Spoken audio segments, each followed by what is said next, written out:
Ashhadu an la ilaha illallah. Ashhadu anna Muhammadar Rasulullah. In the history of mankind, the longest that the Christians ruled Muslims is in Mozambique. وَإِن تَتَوَلَّوْا We ruled Spain for 800 years. No Christian nation has ever ruled Muslims for that period of time. ثُمَّ لَا يَكُونُ. And we didn't do our job. Imagine, there was not one man left in that country to give the azan. Finished. But we are still to do the job. لِيُزْهِرَهُ عَلَى الدِّينِ كُلِّهِ. Allah says this is the destiny of His deen, to master them all, overcome them all, supersede them all. And I see in this verse a future for the Muslims of America.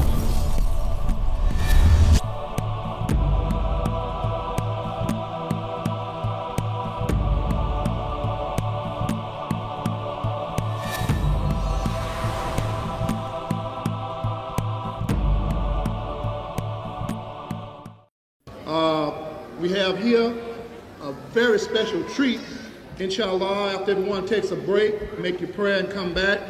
But we have a beloved brother, beautiful scholar, a fighting Muslim, fighting in the jihad, peace be to Allah, and that is Brother Ahmed Didat. He's going to be here in just a little while, inshallah, to talk to the Muslims. When we heard that it was possible for him to be a part of this dawah effort, the Imam automatically offered that hospitality, the facilities, everything that we could do to be here, make him welcome. Welcome, my brother. Assalamu alaikum. Brother Ahmed Didat. Allahu Akbar. Allahu Akbar. Allahu Akbar. Allahu Akbar. So once again, we look forward to this. After the Maghrib, inshallah, we would like to come back. Inshallah, Brother Didat, if you will, greet the people before you go. Inshallah, meet the Imam.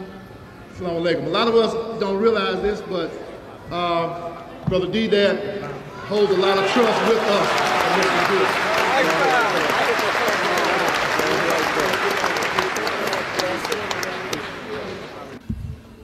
أعوذ بالله من الشيطان الرجيم. بسم الله الرحمن الرحيم.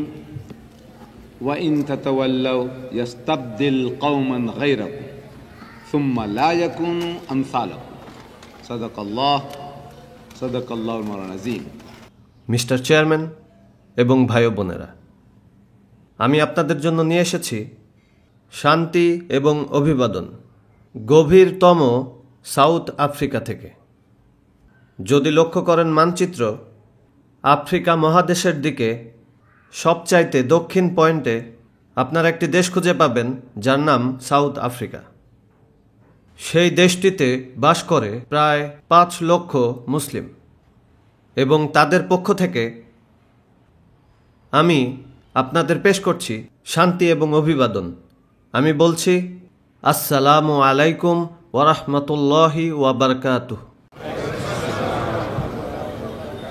আমার প্রিয় ভাই বোনেরা, আমি আপনাদের পড়ে শোনালাম ছোট একটি অংশ, একটি আয়াত থেকে, ফ্রম সূরা মুহাম্মদ সাল্লাল্লাহু আলাইহি ওয়াসাল্লাম। পবিত্র কোরআনে একটি অধ্যায় রয়েছে, আর সেই অধ্যায়টির শিরোনাম হল মুহাম্মদ। আপনারা যদি দেখেন ইন্ডেক্স, যেমনটি আমার হাতের এই কোরআনটি অনুবাদ করেছেন আব্দুল্লাহ ইউসুফ আলী, যদি আপনার কাছে এই কোরআন থাকে, যদি আপনি ওপেন করেন ইন্ডেক্স, বের করুন ডিকশনারির মতো এম অক্ষরে গিয়ে, আপনারা সেখানে খুঁজে পাবেন মুহাম্মদ। তা আপনাকে দেখিয়ে দিবে এটা চ্যাপ্টার নাম্বার 47, এবং সেই 47তম অধ্যায়ের শেষ আয়াতটি হল 38 নম্বর আয়াত। আমি আপনাদের কাছে উদ্ধৃত করেছি শেষ আয়াতের সর্বশেষ অংশটি। আবারও বলছি, বিসমিল্লাহির রহমানির রহিম। وَإِن تَتَوَلَّوْا يَسْتَبْدِلْ قَوْمًا غَيْرَكُمْ ثُمَّ لَا يَكُونُوا أَمْثَالَكُمْ। আল্লাহ বারি তাআলা আমাদের মুসলিমদের বলছেন যে, ও মুসলিমস, যদি তোমরা মুখ ফিরিয়ে নাও তোমাদের দায়িত্ব এবং কর্তব্য থেকে, যা আল্লাহ বারি তাআলা তোমাদের উপর আরোপ করেছেন মানুষদের মধ্যে খায়রা উম্মাতিন, সেরা হওয়ার জন্য।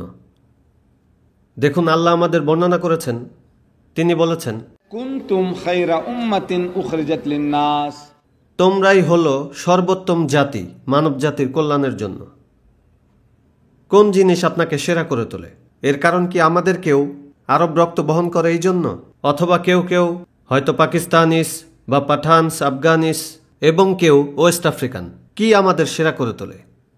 কোন জিনিসটি এনে দেয় আমাদের এই সম্মান ও মর্যাদা? বিং দ্য খাইরা উম্মাতিন, দ্য বেস্ট অফ পিপল। যে জিনিসটি আমাদেরকে সর্বোত্তম মানুষ করে তা হলো আল্লাহ বলেন, তা'মুরুনা বিল মা'রুফ ওয়া তানহাউনা আনিল মুনকার, কারণ তোমরা সৎ কাজের আদেশ দাও এবং নিষেধ করো অন্যায়কে। অতঃপর ওয়া তু'মিনুনা বিল্লাহ, তোমরা বিশ্বাস করো আল্লাহ।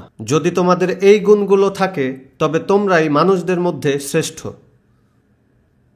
আপনি যদি সেরা মানুষ হন তাহলে এই সম্মান আমাদের উপর কিছু দায়িত্ব ও কর্তব্য বহন করে থাকে। সেই জায়গায় কোনো সম্মান নেই যেখানে কোনো দায়িত্ব কর্তব্য নেই। একজন মসজিদের ইমাম, তাকে বহন করতে হয় কিছু দায়িত্ব ও কর্তব্য। একটি শহরের মেয়র, তাকেও বহন করতে হয় কিছু দায়িত্ব এবং কর্তব্য। একটি প্রতিষ্ঠানের ব্যবস্থাপক বা পরিচালক, তাকেও বহন করতে হয় নির্দিষ্ট কিছু দায়িত্ব ও কর্তব্য। So there is no honour without responsibility. যেহেতু আল্লাহ আমাদেরকে সর্বোত্তম মানুষ হওয়ার এই গৌরব দান করেছেন, সেহেতু তার সাথে নির্দিষ্ট কিছু দায়িত্বও বহন করে। আর সেই দায়িত্ব ও কর্তব্যটি হলো আমাদেরকে এই সম্মান শেয়ার করতে হবে অন্যদের সাথে। এবং প্রথম অবস্থায় সর্বপ্রথম যে লোকদের সাথে আল্লাহ বারি তাআলা আমাদেরকে এটি শেয়ার করাতে চান তারা হলো ইহুদি ও খ্রিস্টান। সেই আয়াতটিতেই আল্লাহ বলেছেন, কুনতুম খায়রা উম্মাতিন উখরিজাত লিন-নাস তা'মুরুনা বিল মা'রুফ ওয়া তানহাউনা আনিল মুনকার ওয়া তু'মিনুনা বিল্লাহ।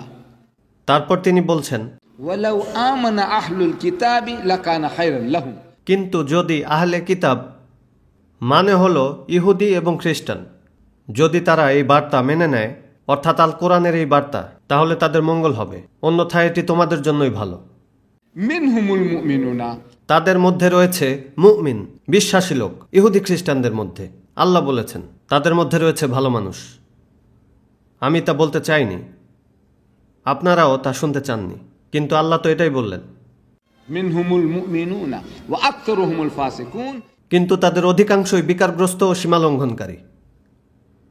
এখন আমাদের এই সম্মান ও বিশেষাধিকার শেয়ার করতে হবে এই লোকদের সাথে এবং বাকি লোকদের সাথে, সমগ্র মানবজাতির সাথে। কিন্তু সর্বপ্রথম অবস্থায় ইহুদি এবং খ্রিস্টানরাই এই বার্তার জন্য প্রস্তুত ছিল। আল্লাহ বারি তাআলা একের পর এক তাদের কাছে নবী রাসূল পাঠিয়েছেন। আমরা তাদের নাম রাখি: হযরত মূসা আলাইহিস সালাম, মোজেস; হযরত দাউদ আলাইহিস সালাম, প্রফেট ডেভিড; হযরত সুলাইমান আলাইহিস সালাম, সলোমন; হযরত ইসহাক আলাইহিস সালাম, আইজাক; হযরত ঈসা আলাইহিস সালাম, জিসাস। তারা সকলেই ছিলেন ইহুদি নবী। এই নবীদের নামানুসারে আমরা আমাদের মুসলিম সন্তানদের নাম রেখে থাকি। মূসা, দাউদ, সুলাইমান, ইসহাক, এগুলো সবই ইহুদি নাম। আল্লাহ তাদেরকে বেছে নিয়েছিলেন প্রথম অবস্থায়, কিন্তু তিনি তার নিজের একটি অমার্জনীয় আইন বা নিয়ম চালিয়ে যাচ্ছেন, যে একবার তিনি আপনাকে নির্বাচন করলে তিনি আপনাকে নির্দিষ্ট পদের জন্য নির্দিষ্ট দায়িত্ব দিয়ে বেছে নেবেন। আর যদি আপনি আপনার দায়িত্ব পালন না করেন, সেক্ষেত্রে তিনি বলেছেন, ইয়াস্তাবদিল কওমান গায়রাকুম, তিনি তোমাদের জায়গায় অন্য লোকদের প্রতিস্থাপন করবেন, সুম্মা লা ইয়াকুনু আমসালাকুম, অতঃপর তারা তোমাদের মতো হবে না। সো মানব জাতির ধর্মীয় ইতিহাসে আল্লাহ বারি তাআলা বেছে নিয়েছিলেন ইহুদিদেরকে। যেমনটি আমি বলেছি, কিছু ইহুদি নবীর নাম। এরপর রয়েছে 4টি আসমানি কিতাব, যা আমরা বিশ্বাস করার দাবি করি। আমরা বলি আমরা বিশ্বাস করি তাওরাত, আমরা বিশ্বাস করি জাবুর, আমরা বিশ্বাস করি ইনজিল, আর বিশ্বাস করি ফুরকান। ফুরকান হলো হোলি কোরআন। এই 4টি বইয়ের মধ্যে 75%ই ইহুদি বই, যা দেয়া হয়েছিল ইহুদি নবীদের। তাওরাত দেয়া হয়েছিল হযরত মূসা আলাইহিস সালামকে, একজন ইহুদি। জাবুর দেয়া হয়েছিল হযরত দাউদ আলাইহিস সালামকে, একজন ইহুদি। ইনজিল দেয়া হয়েছিল হযরত ঈসা আলাইহিস সালামকে, একজন ইহুদি। ইহুদি, ইহুদি, ইহুদি। 75% আসমানি বই যাতে আমরা নিশ্চিত বিশ্বাস করি তা হলো ইহুদি বই, পাঠানো হয়েছে ইহুদিদের কাছে। কিন্তু আল্লাহর বিধান, আল্লাহ একটি জাতিকে নির্বাচন করেন নির্দিষ্ট একটি উদ্দেশ্যে। বেছে নিয়েছিলেন বনী ইসরায়েলকে। তিনি বলেন, ইয়া বনী ইসরাঈল আযকুরু নি'মাতি আল্লাতী আন'আমতু আলাইকুম, হে বনী ইসরায়েল, স্মরণ করো সেই বিশেষ অনুগ্রহের কথা যা আমি তোমাদেরকে দিয়েছি। ওয়া আন্নী ফাদ্দালতুকুম আলাল আলামিন, আর আমি তোমাদের বাছাই করেছিলাম পৃথিবীর সমস্ত জাতির চেয়ে আমার বিশেষ উদ্দেশ্যের জন্য। তিনি তাদের বেছে নিয়েছিলেন, কিন্তু তারা তাদের দায়িত্ব ও কর্তব্য পালন করেনি। তারা ধর্মকে জাতিগত ধর্মে পরিণত করেছে। ইহুদি হতে হলে ইহুদি হয়ে জন্মাতে হবে, তারা আপনাকে চায় না। তো ইহুদিদের মধ্যে একজন ইহুদি হযরত ঈসা আলাইহিস সালাম খ্রিস্টানদের বিবরণ অনুসারে তিনি ইহুদিদের বলেছেন যে ঈশ্বরের রাজ্য তোমাদের কাছ থেকে কেড়ে নেওয়া হবে এবং এমন এক জাতিকে দেয়া হবে যারা তার ফল দেয়। যদি তোমরা তোমাদের দায়িত্ব পালন না করো, তার ফল না দিলে, তাহলে আল্লাহ সেই সম্মান ও মর্যাদা, সেই সুযোগ কেড়ে নিয়ে অন্য কাউকে দিয়ে দিবেন। আর যখনই তিনি তা করেন, আল্লাহ বাড়ি তাআলা যখনই তিনি কোনো জাতিকে অন্যের দ্বারা প্রতিস্থাপন করেন, তখন এটি সাধারণত সেই লোকদের দিয়ে করেন যাদেরকে আপনারা তুচ্ছ মনে করেন। তিনি তাদেরকেই আপনাদের মাথায় বসিয়ে দেন। এটাই তার পন্থা। দেখুন, ইহুদিরা আরবদেরকে তুচ্ছ মনে করত, তাদের চাচাতো ভাই। তারা বলে পিতা ইব্রাহিমের ছিল দুজন স্ত্রী, সারা এবং হাজেরা। যে সন্তানেরা হলো সারার, তারাই বনি ইসরাইল, ইহুদি। আর তারা বলে যে আরবরা হলো হাগারের সন্তান, বিবি হাজারা। তারা বলে হাগার, তারা তার সন্তানদের বলে হাগারিন। এখন তারা ইসলামকে বলে হাগারিজম। তারা এসব পরিভাষা বানাচ্ছে আমাদের অনুভূতিতে আঘাত করতে। তারা ডাকে আরবদের হাগারিন এবং ইসলাম এবং মুসলিম, আর তারা ইসলামকে বলে হাগারিজম। এগুলো রয়েছে খ্রিস্টান সাহিত্যে। যে লোকগুলোকে তারা তুচ্ছভাবে অবজ্ঞা করত, এই আরবরা তার সন্তান যাদের মা হাজেরা, যিনি ছিলেন, তারা বলে, একজন কৃতদাসী, একজন দাসী মহিলা, যে নারী একজন আফ্রিকান। অ্যাকচুয়ালি তিনি ছিলেন মিশরের রাজকন্যা। কিন্তু ইহুদিরা তাদের ঘৃণা তাদের কাজিনদের উপর। তারা লেবেল দিয়ে আসছে অন্যান্য নবী ও তাদের বংশধরদের, এবং তারা তাদের আরব কাজিনদেরও বাদ দেবে না। তাই তারা বলে এরা হচ্ছে দাসীর সন্তান, একজন কৃতদাসী। এরপর এই যেমন গতকাল নিউ ইয়র্কে একজন খ্রিস্টান মহিলা এসেছিল প্রশ্নের সময়, আর সে মহিলা কিছু ইঙ্গিত করেছে। বলছে যে হযরত ইসমাইল আলাইহিস সালাম ছিলেন বাস্টার্ড। আস্তাগফিরুল্লাহ। আর সে উত্তেজিত হয়ে বলল যে সবাই বাস্টার্ড। অবশ্য তা সে নিজেই। কিন্তু দেখুন, ঘৃণা বিদ্বেষ তাদের এমন কথা বলতে বাধ্য করে। দেখুন, তারা বলে যে সারা ছিলেন ইব্রাহিম আলাইহিস সালামের বৈধ স্ত্রী, বাট হাজেরা, যেহেতু তিনি কৃতদাসী, একজন দাসী মহিলা, সেহেতু বিয়ের চুক্তিনামা সংঘটিত হয়নি। যেন মনে হচ্ছে আপনার ৩-৪ হাজার বছর আগে কোনো কোর্টে গিয়েছিল, যেমনটি আপনারা এখন কোনো কোর্টে বা গির্জায় যান একজন পুরোহিতের কাছে যে আপনি কি এই মহিলাকে আপনার বৈধ স্ত্রী হিসেবে গ্রহণ করছেন? বললেন গ্রহণ করলাম। যেন তাদেরও এমন প্রক্রিয়ার মধ্য দিয়েই যাওয়ার কথা ছিল, যা আসলে ঘটেনি। তবে যাই হোক, মহান ঈশ্বর বেছে নিয়েছিলেন ইসমাইল আলাইহিস সালামকে এবং তার সন্তানদের মধ্য থেকে তার সন্তান আমাদের নবী করিম সাল্লাল্লাহু আলাইহি ওয়াসাল্লাম, পবিত্র নবী মুহাম্মদ, সরিয়ে দেওয়ার জন্য ইহুদিদের ধর্মের যাজকতন্ত্রকে। ইয়াস্তাবদিল কওমান গায়রাকুম। যে মানুষগুলোকে তারা তুচ্ছ করে দেখেছিল, আল্লাহ বাড়ি তাআলা তাদেরকেই ওদের মাথার উপর বসিয়ে দেন। এটাই হলো তার বিধান। চলুন আমরা মধ্যপ্রাচ্যের কাছাকাছি চলে আসি। সময়টা ছিল হারুনুর রশিদ ও মামুনুর রশিদের। বাগদাদ, সমরকন্দ, বুখারা, তারা এগুলোকে রূপকথার রাজ্যে পরিণত করেছিল।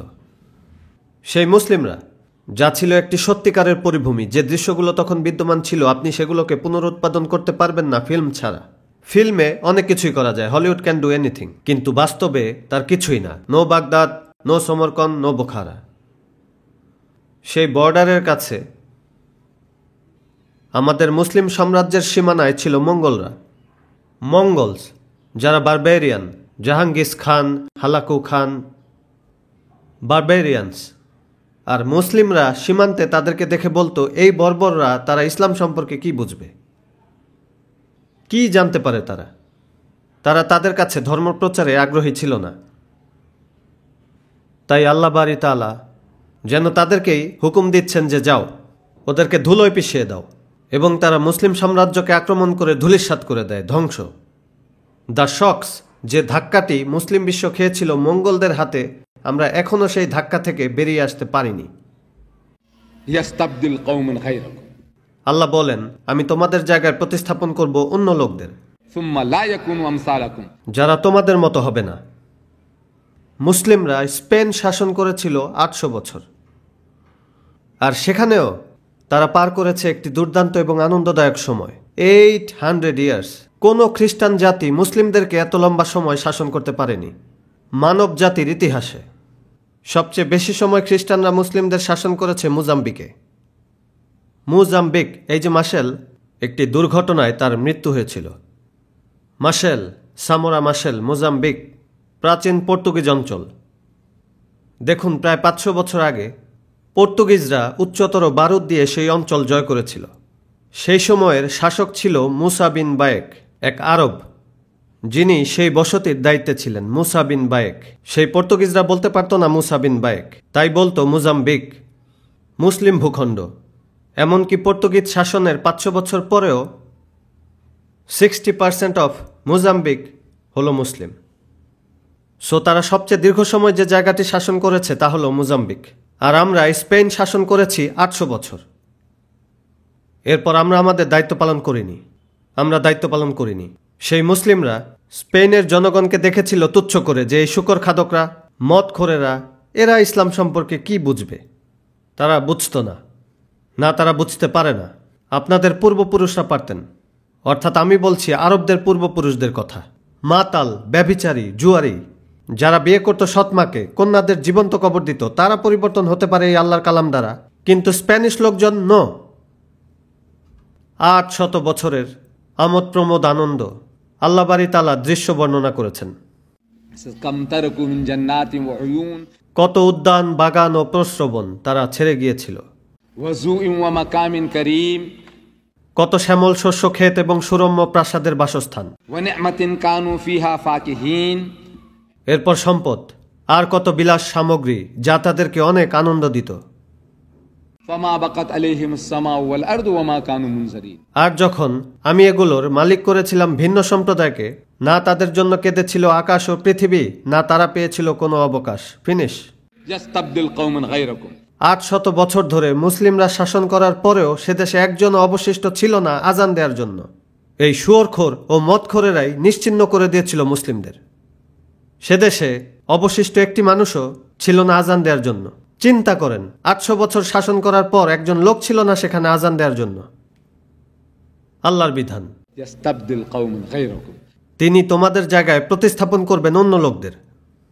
এবং আমি এখানে আমাদের জন্য একটি শিক্ষা দেখতে পেয়েছি। এই যে আজকে বিকেলবেলায় কথা শুনছিলাম আমাদের ভাই ওয়ারিস মুহাম্মাদের, তাতে আমি কিছু অনুভব করলাম যে আমার এই ভাই বোনেরা, এই আফ্রো আমেরিকানরা, অথবা বলুন ব্ল্যাক, আমি নিজেকে বলি ব্ল্যাক, আপনি তাদের যা খুশি ডাকুন, তারা এখানে রয়েছে 300 বছর ধরে। এবং যা কিছুই খ্রিস্টানরা তাদের সাথে করেছে এই 300 বছর ধরে, করিয়েছে দাসত্ব, ধ্বংস করে দিয়েছে তাদের নিজেদের ভাষা, ধ্বংস করেছে তাদের কালচার, ধ্বংস করেছে তাদের ধর্ম, সব চলে গেছে। এমনকি তারা স্মরণ করতে পারত না তাদের অতীত ও তাদের মাতৃভূমি, যদি না হেইলির মতো তাদের কেউ না বলতো। লোকটির নাম অ্যালেক্স হেইলি। তিনি একটি গবেষণা করে আপনাদের শিকড় আবিষ্কার করার চেষ্টা করেন যে তাদের গোড়াপত্তন ছিল পশ্চিম আফ্রিকার এক মুসলিম ভূমিতে। আপনাদের পূর্বপুরুষ ছিল মুসলিম, কিন্তু তারা আপনাদের সবকিছু ভুলতে বাধ্য করেছে। আপনাদের ভাষা, আপনাদের নাম বদলে ফেলা হয়েছে, আপনাদের উপাধি। কৃতদাসেরা নাম রেখেছে মনিবের নাম অনুসারে। সেম কাজ করেছে তারা আমাদের জনগণের সাথে সাউথ আফ্রিকায়।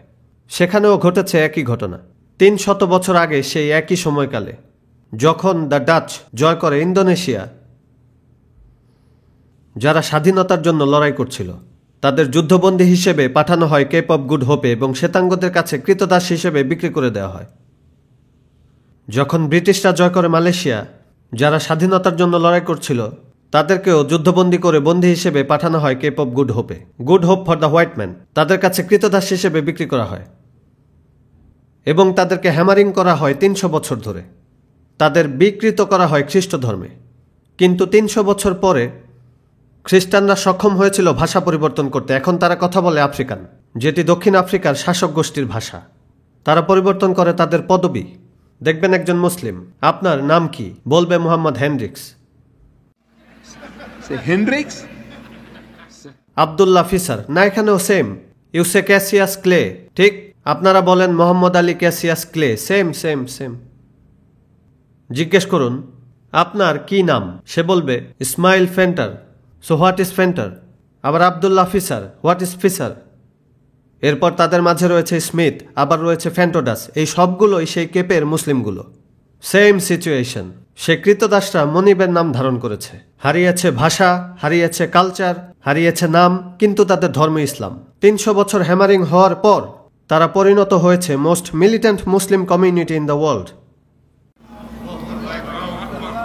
আমি যেখানেই যাই আমি গর্ব করে বলি আমার লোকেরা সরাসরি আমার লোক নয়। এর কারণ সেখানে আমাদের প্রায় অর্ধেক মুসলিম ভারত পাকিস্তান উপমহাদেশের, বাকি অর্ধেক হলো দূর প্রাচ্যের। আমি বলছি আমার দূর প্রাচ্যের ভাইদের কথা, যারাও নির্যাতিত।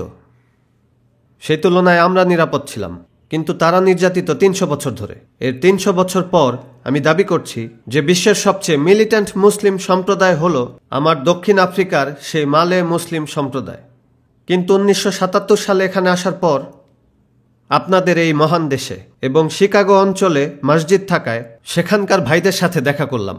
তারপর আমি অনুভব করলাম যে আমরা হয়ে আছি দ্বিতীয় সেরা। কিন্তু এখন বলি সবচেয়ে মিলিটেন্ট মুসলিম কমিউনিটি এই বিশ্বের মধ্যে হলো আমাদের এই আমেরিকান কালো মুসলিমরা, এবং আমরাও বলতে লজ্জাবোধ করি না যে আমরা দ্বিতীয় সেরা। কিন্তু এখন এই বিধান আল্লাহ সঞ্চয় করে রেখেছেন যে কোনো লোকদের জন্য। আপনারা এই দৃশ্যের দিকে তাকান। খ্রিস্ট ধর্মের 2000 বছর ধরে এই খ্রিস্টানরা আমার ভাই বোনদের সাথে যা করেছে এবং আমার সম্প্রদায়ের সাথে যা করেছে। আর যদি আল্লাহ বাড়ি তাআলা এখানে পরিবর্তন আনতে চান, তিনি কাকে ইউজ করবেন? Not a super power like Russia. ধরুন তারা দেশ আক্রমণ করে সবাইকে বানিয়ে দিল কমিউনিস্ট। এতে তারা কী বা চমৎকার কাজ করলো? এক পারমাণবিক শক্তির বিরুদ্ধে আরেকটি, এক জাতির বিরুদ্ধে অন্য জাতি। অর্ধেক জাতিকে নিশ্চিহ্ন করে বাকি অর্ধেক জয়, আর তাদের চিন্তাশৈলী বিকৃত করে তাদেরকে বানিয়েছে কমিউনিস্ট, বানিয়েছে নাস্তিক, অথবা যা খুশি তাই। কি এমন বিরাট কাজ করেছে? নাথিং। কিন্তু যদি এমন কোনো জাতি যাদেরকে দেখা হয়েছে তুচ্ছ করে, যাদেরকে ট্রিট করা হয়েছে আবর্জনা হিসেবে গত 300 বছর ধরে, যদি সেই জাতি বিজয় করতে পারে, আল্লাহ কিছু করলেন, এটাই আল্লাহর বিধান। কিন্তু মানুষের চিন্তা ভাবনার সম্ভাবনা থেকে আমরা জানি যে এটি একটি অসম্ভব বিষয় এই মুসলিমদের জন্য। যদি ব্ল্যাক মুসলিম অফ আমেরিকা বদলে দেয় 200 মিলিয়ন আমেরিকানকে ইসলামে এনে, সেটি একটি অসম্ভব বিষয় আমাদের চিন্তাধারায়। কিন্তু আল্লাহ বাড়ি তাআলা তা করতে পারেন, এটাই তার বিধান। তিনি তোমাদের জায়গায় প্রতিস্থাপন করবেন অন্য লোকদের, যারা তোমাদের মতো হবে না। এবং আমি এই আয়াতটিতে আমেরিকার মুসলিমদের জন্য একটি ভবিষ্যৎ দেখতে পাচ্ছি। এখন যা প্রয়োজন তা হল the right weapons. I am not talking about guns and bombs. এগুলো দিয়ে বেশি দূর যেতেও পারবেন না। আর যদি তা থেকেও থাকে, ধরুন কেউ আপনাকে সাথে দিয়ে পাঠিয়েছে লেজার গান, এরপর তুমি চলে যাও আমেরিকায়, জনগণকে হুমকি দাও যে তোমরা ইসলাম গ্রহণ না করলে আমি তোমাদের পৃথিবীর অস্তিত্ব থেকে বের করে দিব। আল্লাহ আপনাকে সেই অনুমতি দেননি। ধর্মগ্রহণে জবরদস্তি নেই, ইটস আউট, ডিসকাউন্টেড। কিন্তু তবুও আমাদেরকে এই কাজটি করতে হবে। তিনি বলেন তিনি তোমাদের এমন একটি ধর্ম দিয়েছেন যা তাদের সকলকে কর্তৃত্ব করবে, পরাস্ত করবে, বাতিল করবে, সবাইকে। তিনি বলেন যদিও অবিশ্বাসীরা তা পছন্দ করতে নাও পারে। এটাই হলো তার ধর্মের বিধান, দ্য দীন উল্লাহ, দীনুল ইসলাম। তিনি একই বিষয় কোরআনের অন্য জায়গায় পুনরাবৃত্তি করেছেন। আর শেষে বলেছেন ওয়ালাউ কারিহাল মুশরিকুন, যদিও তা মুশরিকরাও পছন্দ করবে না। এটাই হলো তার ধর্মের বিধান, যা সকলকে কর্তৃত্ব করবে, সবাইকে পরাস্ত করবে, তাদেরকে সরিয়ে দিবে, বুলডোজ করে ফেলবে তাদেরকে। যদিও তাদের মুশরিক অংশীদারী মূর্তি পূজকরা তা পছন্দ করবে না, ঈশ্বরের অংশীদার দেবতারা তা পছন্দ করবে না। এটাই হলো তার ধর্মের বিধান। এবং তিনি একই বিষয় আবারও রিপিট করেছেন তৃতীয়বার কোরআনে।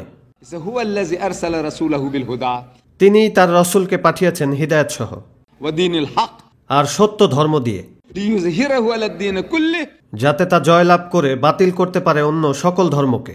হতে পারে তা Hinduism, Buddhism, Christianism, communism, Judaism, every ism. ইসলাম এসেছে তাদের সবাইকে পরাস্ত করতে, বুলডোজ করতে সবাইকে। আর সাক্ষী হিসেবে আল্লাহই যথেষ্ট তার এই সত্যের দিনকে প্রতিষ্ঠিত করতে, আপনাদের সহ অথবা ছাড়া। কিন্তু তিনি আমাদের সেই সম্মান অর্জনের একটি সুযোগ দিচ্ছেন, আমরা এত আবর্জনা হওয়া সত্ত্বেও। এভরিবাডি ইজ ফুটবল, আমরা সবাই হলাম ফুটবল, সবাই আমাদের ফুটবলিং করছে। ওরা আমাদেরকে পাপস হিসেবে ব্যবহার করছে এবং বাসা বাঁধছে আমাদের মাথার উপর। কিন্তু আল্লাহ বাড়ি তাআলা আমাদের জন্য যে গন্তব্য রেখেছেন সেটি এটি নয়। গন্তব্য হলো যেমনটি তিনি বলেছেন, লিইয়ুযহিরাহু আলাদ-দীন কুল্লিহি। এখনই সময় আমাদের জেগে ওঠার এবং শহরে যাওয়ার। আল্লাহ আমাদেরকে দিয়েছেন সেই বুদ্ধি এবং জ্ঞান, সেই সত্য যা কিনা বুলডোজ করতে পারে সকল মিথ্যাকে। এখন এটা করতে হলে আমার ভাইয়েরা, আপনাদের এই পরিবেশটিতে, এই আমেরিকান পরিমণ্ডলে আপনাদেরকে যুদ্ধ করতে হবে এই বইটির সাথে। দেখুন, যুদ্ধটি আসলে দুটো বইয়ের মধ্যকার, the Quran and the Bible. দেখুন, খ্রিস্টানরা বলে যে বাইবেল হলো ঈশ্বরের বাণী, আমরা বলি যে কোরআন হলো ঈশ্বরের বাণী। যুদ্ধটি এখানেই। খ্রিস্টানরা প্রস্তুত নয় এই বইটির বাণীগুলো শুনতে, কারণ তাদের অন্তরে রয়েছে বিদ্বেষ। ওদের ব্রেন ওয়াশ করা হয় শৈশব থেকেই। অনেক ধরনের বিদ্বেষ দেয়া হয় আমাদের মুহাম্মদ সাল্লাল্লাহু আলাইহি ওয়াসাল্লাম ও ইসলামের বিরুদ্ধে। তাই যখনই সে আমাদের কাছে আসে বা যখনই আমরা তার সাথে কথা বলি, তখন সে সব সময়ই উত্থাপন করে তার বাইবেল। সে বলে আমার বাইবেল এটা বলে, আমার বাইবেল ওইটা বলে, আমার বাইবেল এটা বলে, আমার বাইবেল ওইটা বলে। তো আমরা এমন এক পরিস্থিতিতে পড়েছি যেখানে আপনাকে বাইবেলের সাথেই ডিল করতে হবে, অন্য কোনো ওয়ে নেই। আপনাকে এর সাথেই লড়তে হবে। What is the Bible? কিন্তু বিশ্বাস করুন, বিশ্বের বেশিরভাগ মুসলিমই, তবে আমি নিশ্চিত এখানকার অবস্থা অন্য জায়গার তুলনায় একটু আলাদা এই আমেরিকায়, কিন্তু মুসলিম বিশ্বের বেশিরভাগ দেশগুলোতে, যেমন মধ্যপ্রাচ্য, এরপর দূর পূর্বে, তারপর আমার দেশে, সেখানকার মুসলিমরা কিছুই জানে না বাইবেল সম্পর্কে। They know nothing about the Bible. একবার এক সময়ে আমি গিয়েছিলাম মধ্যপ্রাচ্যে, সেখানে লেকচার দিয়েছিলাম যার বিষয়বস্তু ছিল what the Bible says about Muhammad সাল্লাল্লাহু আলাইহি ওয়াসাল্লাম। মুহাম্মদ সম্পর্কে বাইবেলে কি বলা আছে। কিন্তু সেখানকার অনুবাদক একজন ডক্টর, খুব শিক্ষিত মানুষ, প্রফেসর অফ অ্যারাবিক, সে আমার জন্য সেটি অনুবাদ করে লোকদেরকে বলছে যে হোয়াট দ্য তাওরাত সেজ অ্যাবাউট মুহাম্মদ। আরবিতে আমি বুঝতে পারছিলাম যা সে অনুবাদ করে বলছিল, হোয়াট দ্য তাওরাত সেজ অ্যাবাউট মুহাম্মদ। বললাম আমি বলিনি তাওরাত। তো সে পরিবর্তন করে বলছে যে হোয়াট দ্য ইনজিল সেজ অ্যাবাউট মুহাম্মদ। বললাম আমি তো বলিনি ইনজিল, বলেছিলাম what the Bible says about Muhammad. সে এই শব্দটি খুঁজে পাচ্ছে না। বাইবেল যে শব্দ থেকে এসেছে তা হলো গ্রিক শব্দ বিবলস, যার মানে বই। বাইবেল মানে একটি বই। সো পবিত্র বাইবেল মানে পবিত্র বই। ট্রান্সলেট করুন তাই। বলবেন না তাওরাত, বলবেন না জাবুর, বলবেন না ইনজিল, কারণ আমি বলিনি তাওরাত, জাবুর বা ইনজিল। সে হারিয়ে ফেলেছিল। বাট আই এম শিওর যে আমার এখানকার ভাই বোনেরা এর থেকে ভালো জানেন। এখন আপনারাই জানেন যে বাইবেল ঈশ্বরের বাণী নয়। আগামীকাল আমি তা প্রমাণ করব, বেইট এন্ড রুজে, আমার দর্শকদের কাছে ইনশাআল্লাহ। এবং যদি আমরা পারি আল্লাহর সাহায্যে বশ করতে এই বড় শয়তানকে। Bad shaitan. No, we must give credit. দেখুন, আমাদের এখানে অবশ্যই তাকে ক্রেডিট দিতে হবে। সে আসলেই একটা বড় শয়তান। আমি ছিলাম শারজায়। শারজার সুলতান ডক্টর শেখ সুলতান কাসেমি, তাকে দেখতে গিয়ে তাকে দেখিয়েছিলাম এই পোস্টার। এরপর তিনি ছবিটি দেখার পর, এগুলো তারই বলা কথা, তিনিই আমাকে বলেছিলেন যে এ তো দেখি বিগ শয়তান। বললাম আপনি কিভাবে জানেন? আপনারা মিডল ইস্টের লোক হয়ে কিভাবে চিনলেন এই বিগ শয়তান? তিনি বললেন না, আমি ছিলাম আমেরিকায় এবং সেখানে আমি দেখছিলাম আমার টিভি, আর এই লোকটি চলে আসলো আর আমি হয়ে গেলাম মন্ত্রমুগ্ধ। এরপর তিনি বললেন আপনি যদি আপনার মায়ের কাছেও শপথ নেন তাও আপনি তাকে বন্ধ করতে পারবেন না। যদি আপনি মনে করেন যে আপনার টিভি স্ক্রিন অথবা টিভি সেট ভেঙে যাচ্ছে তাও আপনি তাকে বন্ধ করতে পারবেন না। না, আল্লাহ তাকে এমন পাওয়ার দিয়েছেন। সে তার কারিশমা দেখিয়ে মানুষকে মন্ত্রমুগ্ধ করে, সে মানুষকে হিপনোটাইজ করে, সে মানুষকে খাওয়াতে পারে তার হাত থেকে, ঠিক কুকুর ছানার মতো। আপনি নিজেও তার হাত চেটে খেতেন যদি আপনি হতেন একজন খ্রিস্টান। এই লোকটি দক্ষ একজন বক্তা, ফ্যান্টাস্টিক। আমার লাইফে এখনো পর্যন্ত তার চাইতে শক্তিশালী কাউকে পাইনি, অর্থাৎ তার মতো মন্ত্রমুগ্ধকর আমি পাইনি। আমি তাকে দেখেছি তার টিভির ভিডিওতে। আমি তার বইগুলো নিয়ে সেই বইগুলো পড়ছি। তা করতে হবেই। দেখুন, যুদ্ধ করতে গেলে চোখ বন্ধ করে যাওয়া যাবে না। আপনাকে জানতে হবে সে ঝগড়াটা করছে কি নিয়ে। প্রতিপক্ষকে চিনতে হবে যে তারা কতটা শক্তিশালী। আপনি ভেতরে না ঢুকেই বললেন যে আল্লাহ সর্বদা আমাদের সাথেই আছেন। 1948 আল্লাহ আমাদের সাথেই ছিলেন, আর আমরা ভালোই মার খেয়েছিলাম মিডল ইস্টে ইহুদিদের কাছে।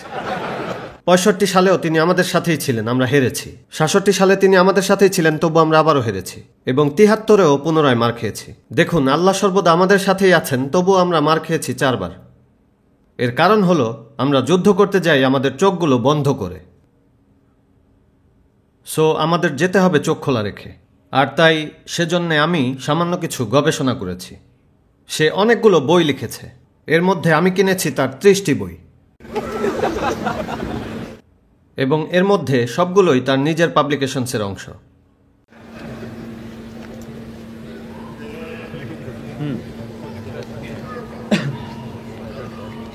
আমি তার বই কিনেছি 30টি, আর পড়েছিও সবগুলো।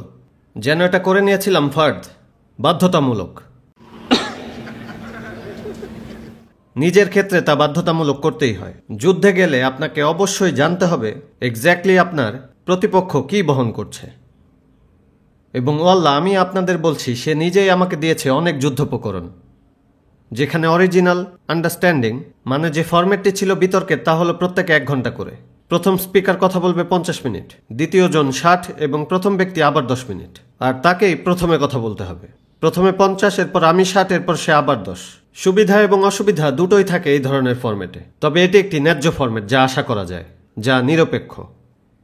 এখন সে ফিরে যাচ্ছে তার আসল মতলবে। আমি আমার দেশ ছেড়ে এখানে চলে এসেছি, আর আগামীকালই বিতর্ক অনুষ্ঠান। এখন সে বলছে মাত্র 20 মিনিট, যেন আমাকে আটকাতে পারে 20 মিনিটে। চিন্তা করেন, একটি লোক আসছে 10,000 মাইল দূর থেকে, যিনি কথা বলবেন মাত্র 20 মিনিট। এখানে একটি বিষয় মনে রাখুন, যেখানে কিনা 1200 মিলিয়ন খ্রিস্টান বিশ্বাস করে এটি ঈশ্বরের বাণী, সে এটাকে ডিল করতে চায় 20 মিনিটে। এর কারণ আছে, হয়তো সেটি আপনারা অনুমান করতে পারেন, আর তা হলো সে ভীতু, ভয় পেয়েছে। কারণ সে 20 মিনিটে একটি ন্যারেশন বানিয়ে সে মানুষকে উত্তেজিত করবে একটু ড্যান্সিং, এরপর কিছু ইমপ্রেশন দিয়ে বুঝাবে যে সেই জয়লাভ করেছে। আর আমরাও যেন সুযোগ না পাই তাকে ধরার, সে যা কিছু বলেছে। তবুও ইনশাল্লাহ দোয়া করুন যেন সব ঠিক থাকে, এবং উভয় যেন 1 ঘন্টা করে সময় পাই। এমনকি যদি 20 মিনিটও হয়, আমরা আমাদের কাজ করে ফেলবো ইনশাল্লাহ 20 মিনিটেই। তবে আমরা প্রেফার করি 1 ঘন্টার। এবারে তার বইতে আসি। সে লিখেছে beautiful books, very important books. মদ্যপানের নিন্দায় সে সবচেয়ে বেশি জোরালো খ্রিস্টান ইভাঞ্জেলিস্ট ও প্রচারকদের মধ্যে, যে কিনা নিন্দা জানায় পর্নোগ্রাফির। এরপর সে জোরালোভাবে নিন্দা জানায় ইনসেস্ট। তারপর সে জোরালোভাবে নিন্দা জানায় হোমোসেক্সুয়ালিটি। এই বইগুলোতে দেখুন, সে মুসলিমদের কাছাকাছি তার নৈতিকতার মানদণ্ডে। সে তার লক্ষ্যে পৌঁছাতে ব্যর্থ। তার থিওলজি তার লক্ষ্য থেকে অনেক দূরে, লক্ষ্যবস্তুর বাইরে। তার থিওলজি, তার ঈশ্বরের ধারণা। বাট আদারওয়াইজ এই লোকটি সবচেয়ে কাছাকাছি রয়েছে মুসলিমরা যে সমস্ত খারাপ কাজের নিন্দা করে। তার লেখা বই ইনসেস্টে যা ব্যবহার করার সুযোগ পেলে আমি প্রমাণ করে দেখাবো যে বাইবেল ঈশ্বরের বাণী নয়। ইনসেস্ট, সে বলেছে ইনসেস্ট এই আমেরিকায় বা অজাচার, যা কিনা মহামারী রূপ ধারণ করেছে। ইনসেস্ট, এখানে সবাই বোধহয় জানেন ইনসেস্ট কি। আপনারা জানেন, আপনাদেরকে আমার বোঝাতে হবে না। কিন্তু মধ্যপ্রাচ্যে আমাকে জিজ্ঞেস করতে হয় যে আপনারা কতজন জানেন না এই শব্দটি ইনসেস্ট, এবং তাদের মধ্যে অর্ধেকই তাদের হাত তুলত। তারা কখনো শোনেইনি ইনসেস্ট, কারণ এটা আমরা সাধারণত ব্যবহার করিই না। তাই সেখানে আমাকে ব্যাখ্যা করতে হয়েছিল ইনসেস্ট কি। তাই আমি বলছি যে আমেরিকান লোকজন এ সম্পর্কে বেশি অবগত মধ্যপ্রাচ্যের লোকদের তুলনায়, অথবা ইন্ডিয়া বা পাকিস্তান। দেখুন, তার বইতে সে আমাদেরকে দেখিয়েছে 10টি অজাচার বা ইনসেস্টের ঘটনা পবিত্র বাইবেল থেকে, যে এই বাইবেলটিতে রয়েছে 10টি ঘটনা। 10টি ভিন্ন ভিন্ন কাপলের ইনসেস্ট রয়েছে এই পবিত্র বইটিতে, দ্য বাইবেল। সো এটি একটি মানুষকে হতবাক করে। What is it? Is this A text book on incest? যেন এটা শিখিয়ে দিচ্ছে যে আপনি কিভাবে জড়াবেন অজাচার বা ইনসেস্টে। যেমন একটি বলা আছে ফার্স্ট বুকে, বাইবেলের প্রথম বইটির নাম হলো জেনেসিস। এখান থেকে আমি জানতাম 4টি ঘটনা ইনসেস্টের। তার বই থেকে আমি পেয়েছি 5টি। So he is my teacher. যা আমি জানতাম তার চাইতে সে আমাকে একটি বেশি শিখিয়েছে। পিতা এবং কন্যাদ্বয় একসাথে মিলন করছে রাতের পর রাত। এরপর পিতা মেয়েদেরকে করলো প্রেগনেন্ট। তারপর উভয়ই জন্ম দিল পুত্র সন্তান। একটির নাম হলো মোয়াব, আরেকটির নাম হলো আমন। যেখান থেকে আপনারা পেয়েছেন Ammonites and Moabites in the Bible, যেখানে কিনা লূত আলাইহিস সালাম অজাচার করছে তার মেয়েদের সাথে। এরপর জেনেসিস চ্যাপ্টার 35 ভার্স 22, এখানে রয়েছে রুবেনের কথা, যার পিতা ইয়াকুব আলাইহিস সালাম। সে তার মায়ের সাথে সহবাস করছে ছাদের উপর। এরপর ইসরায়েলকে বলা হলো যে তোমার ছেলে তার মায়ের সাথে। এরপর সে বলল না উফ, এমনকি বলেনি আহ, এমনকি বলেনি থু। Imagine. লোকটিকে বলা হলো যে তোমার ছেলে দেখো তোমার বউয়ের সাথে কি করছে, তোমার ছেলে তোমার বউয়ের সাথে, তার মায়ের সাথে। এমনকি এরপরও সে বলল না নাথিং। এরপর বলা হয়েছে ইব্রাহিম আলাইহিস সালাম, তারা বলে যে তিনি নাকি সহবাস করেছে তার বোন সারা তার সাথে। তারা এগুলো বলে। জেনেসিস চ্যাপ্টার 38 বলা আছে জুডার কথা, যে ইহুদি জাতির পিতা, যেখান থেকে তারা শব্দটি নিয়েছে জুডাইজম, যে শব্দটি জুডিয়া, হুদা, ইয়াহুদা, ইয়াহুদি, জুডা। সেই জুডা যাচ্ছিল টিমনাত তার ভেড়া চড়াতে। এরপর রাস্তার ধারে দেখলো তার পুত্রবধূকে। অতঃপর সে ওর কাছে গিয়ে বলল, আমাকে তোমার কাছে আসতে দাও। এগুলো biblical language, the King James version. Jimmy Swaggart ভালোবাসে এই ভার্সন, দ্য কিং জেমস, তাই আমি কোট করছি দ্য কিং জেমস ভার্সন থেকে। তো সে বলল, আমাকে তোমার কাছে আসতে দাও। আমি কেবল বলছি পবিত্র বাইবেল থেকে। ও বলল, বিনিময়ে আপনি আমাকে কি দেবেন? মানে এর নিশ্চয়তা কি? আমি তোমাকে দেব পাল থেকে একটি বাচ্চা, মানে ছাগল ছানা। ও বলছে যে গ্যারান্টি হিসেবে আপনি কি দেবেন? সাপোজ এনজয় করে চলে গেলেন, এরপর আপনাকে দেখবই না, তাহলে তুমি গ্যারান্টি হিসেবে কি ধরনের জিনিস চাইছো? আমি চাচ্ছি আপনার সিগনেট মানি রিং, আপনার ব্রেসলেট অর্থাৎ যা সে তার হাতে পড়তো, এবং লাঠি, দ্য ডান্ডা, যেমন রড অফ মৌজেস, আসা। সো বৃদ্ধটি সেগুলো দিয়ে তার পুত্রবধূর সাথেই সহবাস করলো রাস্তার ধারে। এরপর হলো প্রেগনেন্ট আর জন্ম দিল যমজ, ফারেজ এবং জারা। সেখানে আছে দীর্ঘ কাহিনী, long story, very spicy reading. আমি একসময় জানতাম না যে এই সব কিছুই রয়েছে পবিত্র বাইবেলে। আমি এগুলো খুঁজে বেড়াতাম অন্যান্য বইয়ে, এই যেমন the Arabian Nights, the unexpurgated edition by Fitzgerald. এরপর আমি এগুলো খুঁজে বের করতাম, তারপর পড়তাম। কিন্তু আমি জানতাম না যে মাত্র 25 সেন্ট খরচ করলে আমি এগুলো পেয়ে যেতাম এই বাইবেলেই। এখানে আমি আরো বেশি স্পাইসি পেতাম অ্যারাবিয়ান নাইট থেকে। আমি জানতাম না। আপনাদেরকে অবশ্যই জানতে হবে। দেখুন, এরকম 10টি ঘটনা রয়েছে ইনসেস্টের তাদের ঈশ্বরের বইতে। এটি ঈশ্বরের বই। কি কারণে, কোন পারপাসে ঈশ্বর এসব কথা আপনাদেরকে বলবে? যেখানে পিতা এবং কন্যাদ্বয়, শ্বশুরের সাথে পুত্রবধূ, ভাইয়ের সাথে বোন, ছেলে এবং মা, কোন উদ্দেশ্যে তিনি এসব জিনিস আপনাদেরকে বলছে? এখন যে ধরনের গল্প আপনি পড়বেন, স্বাভাবিকভাবেই আপনার মেন্টালিটিও সেভাবে তৈরি হবে। এটি একটি সহজ হিসাব। যদি আপনি খান জাঙ্কি ফুড, আপনি হবেন জাঙ্কি। আর যদি আপনি পড়তে থাকেন নোংরা জিনিস, আপনার মাইন্ডও হয়ে যাবে নোংরা। এগুলো সেই বলেছে। কে? জিমি সোয়াগাট। তার একটি বইয়ের নাম পর্নোগ্রাফি, এবং সেখানে সে আমাদেরকে বলছে যে এটি কাজ করে ড্রাগের মতো। Pornography acts like a drug, যা কিনা আপনাকে ড্রাগ বা মাদকের মতোই আসক্ত করবে। যেমন অ্যালকোহল, এরপর ড্রাগ, মারিজোয়ানা, সেগুলোর মতোই আপনি আসক্ত হবেন পর্নোগ্রাফিতে। অ্যাডিকশন সঞ্চালিত হয়, এরপর এসকালেশন সঞ্চালিত হয়, তারপর ডিসেন্সিটাইজেশন ঘটে। এগুলো সব তারই পরিভাষা। আমি জানতাম না, সে গবেষণা করেছে। ডিসেন্সিটাইজেশন সঞ্চালিত হয়। অতঃপর নাম্বার 4, সেই রোলে এখন অভিনয় করতে চাইবেন।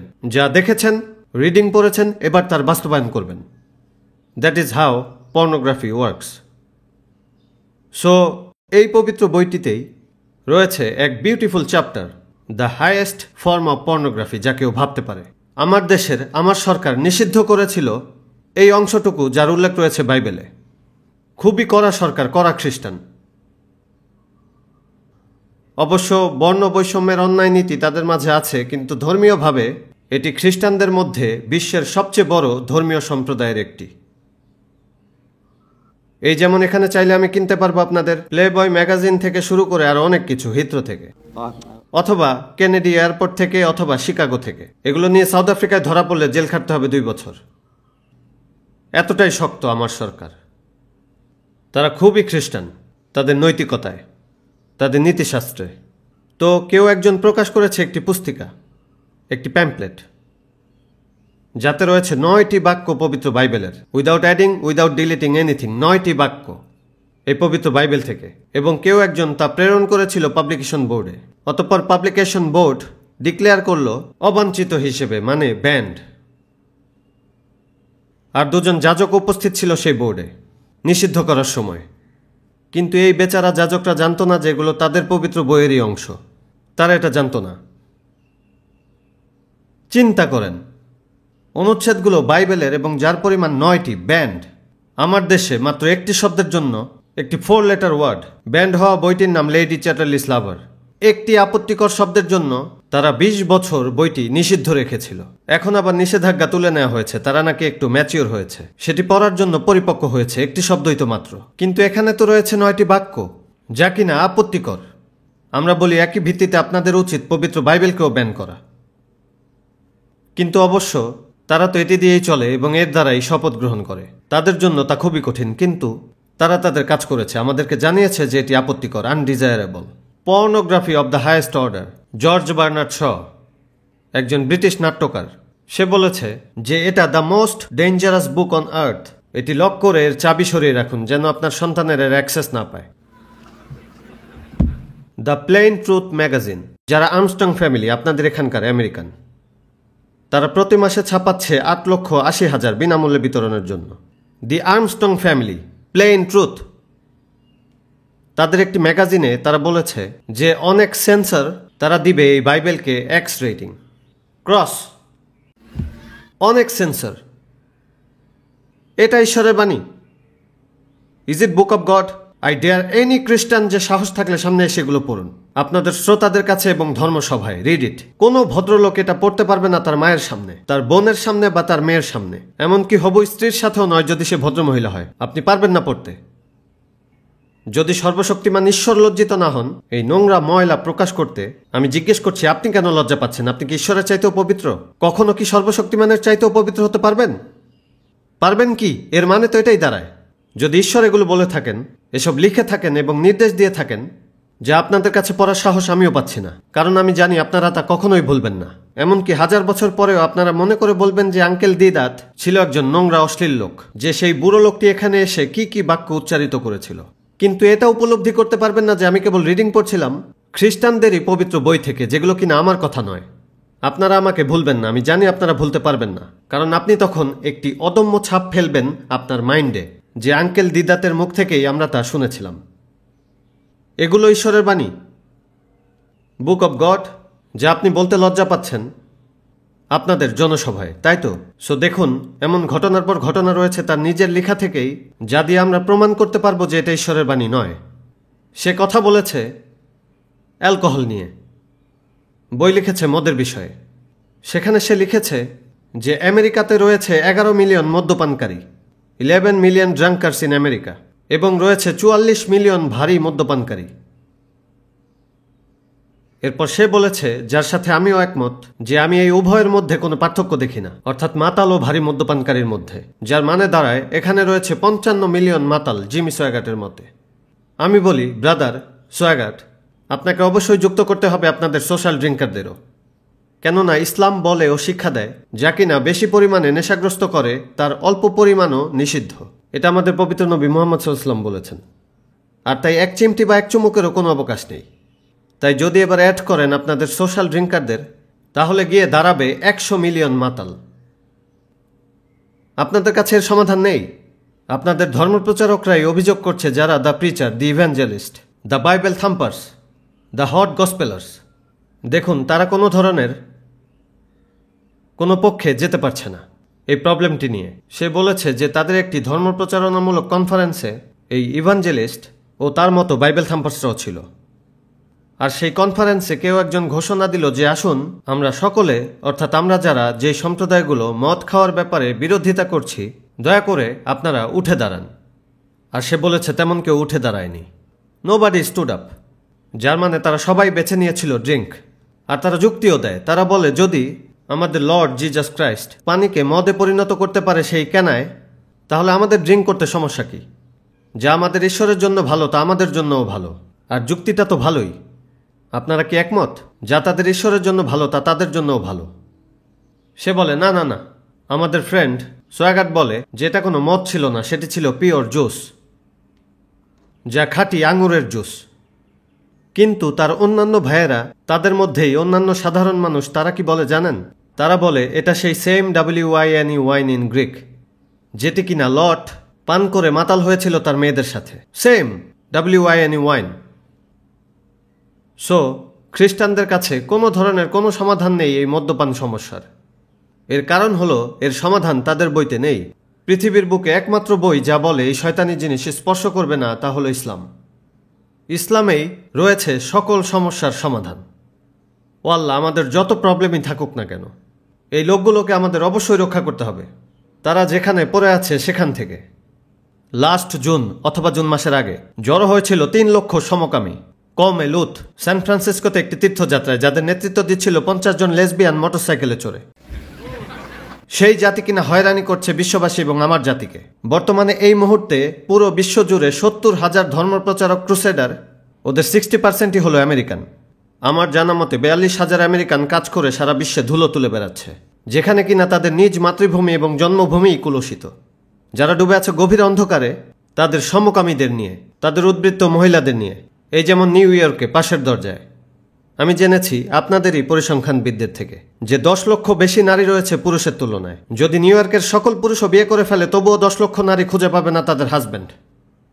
এবং তাদের ম্যান পাওয়ারও যতটুকু রয়েছে 1/3 গে, সমকামী, কওমে লূত। চিন্তা করেন আপনারা কোথায় ডুবে আছেন, যেখানে 7.8 মিলিয়ন বেশি মহিলা রয়েছে আমেরিকায় পুরুষের তুলনায়। যদি প্রত্যেক পুরুষও বিয়ে করে, যা কখনো ঘটবে না। আপনারা জানেন যে পুরুষরাও বিভিন্ন কারণে বিয়ে করে না। এরপর আপনাদের কারাগারের 98%ই হলো পুরুষ। তারপর তো আবার রয়েছে কিছু দুর্বল লিঙ্গের ব্যাপার। বিধবাদের মধ্যেও আবার নারী বিধবা বেশি, মৃত্যুর হারও পুরুষদের বেশি। এটি একটি অবাক করা ব্যাপার। আবার দেখুন, প্রসবের সময়ে যেন এটি স্বভাবগতভাবেই প্রতিশোধ নিচ্ছে পুরুষদের উপর, যারা ভাবে আমরা চালাক। ঠিক আছে, আল্লাহ বলছেন তোমাদের ব্যবস্থা আমি করছি। শিশু প্রসবের সময়ে আমি জেনেছি নারী এবং পুরুষের জন্মের অনুপাত যা গড়ে দাঁড়ায় 50-50 করে উভয়ই সমান সমান। কিন্তু শিশু মৃত্যুতে মেয়েদের তুলনায় ছেলেদের সংখ্যা বেশি। আপনারা জানেন কি? যারা নাকি শক্তিশালী লিঙ্গ পুরুষ তারাই নাকি মেয়েদের থেকে বেশি মারা যায়। কেন আমি জানি না, কেউ ব্যাখ্যাও দিতে পারে না। আমরা বলি আমরাই অধিক শক্তিশালী। কারা? ছেলেরা। আবার শিশু মৃত্যুর হার এই ছেলেদেরই বেশি। এটি পৃথিবীর সব জায়গাতেই। নারীর চেয়ে পুরুষরা বেশি মারা যায়। তুলনামূলক যুদ্ধে পুরুষরা বেশি মারা যায় নারীদের তুলনায়। দেখুন, গড় অনুপাতের বাইরে এবং বাইরেই চলে যাচ্ছে। এখন এ পর্যায়ে যে আপনাদের সমস্যার সমাধান দিতে পারে তা হলো ইসলাম। কিন্তু তারা আপনাদের নিয়ে হাসে, আপনাদের নিয়ে ঠাট্টা করে। আপনি কি মুসলিম? আপনার বউ কয়টা? আপনার ওয়াইফ কতগুলো? আমি বলি আপনারা বোকা। এটাই তো আপনাদের সমস্যার সমাধান। আপনারা আমাদের কথাও শুনছেন না, আল্লাহর কথাও শুনছেন না। তাহলে আপনারা নিজেরা নিজেদেরকে ডুবাচ্ছেন। সো আমি আপনাদের পরামর্শ দিচ্ছি আমার ভাই বোনদের প্রতি যে আপনারা নিজেদেরকে পরিচিত করুন সেই অস্ত্রের সাথে যা আপনার প্রতিপক্ষ বহন করছে।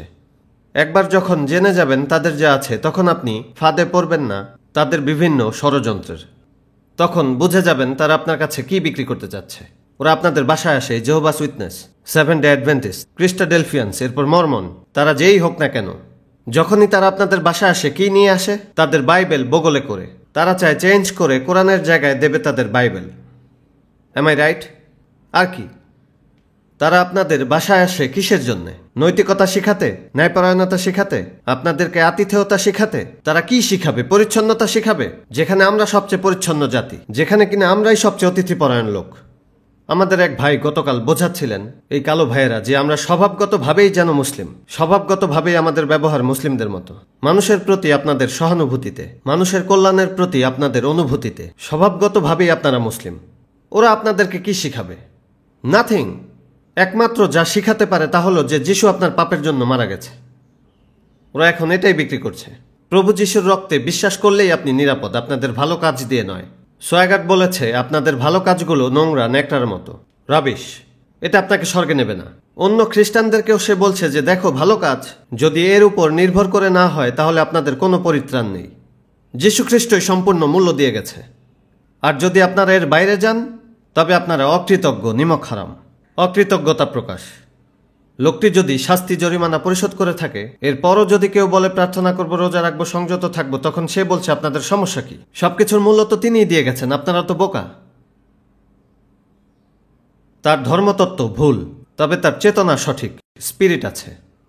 সো তার বিষয়ে বলতে গেলে ইনশাল্লাহ আমার জন্য চিন্তার কিছু নেই, কিন্তু আমার ভাই বোনেরা আপনাদের জন্য আপনাদের অবশ্যই আমার বইটি নিতে হবে। Is the Bible God's word.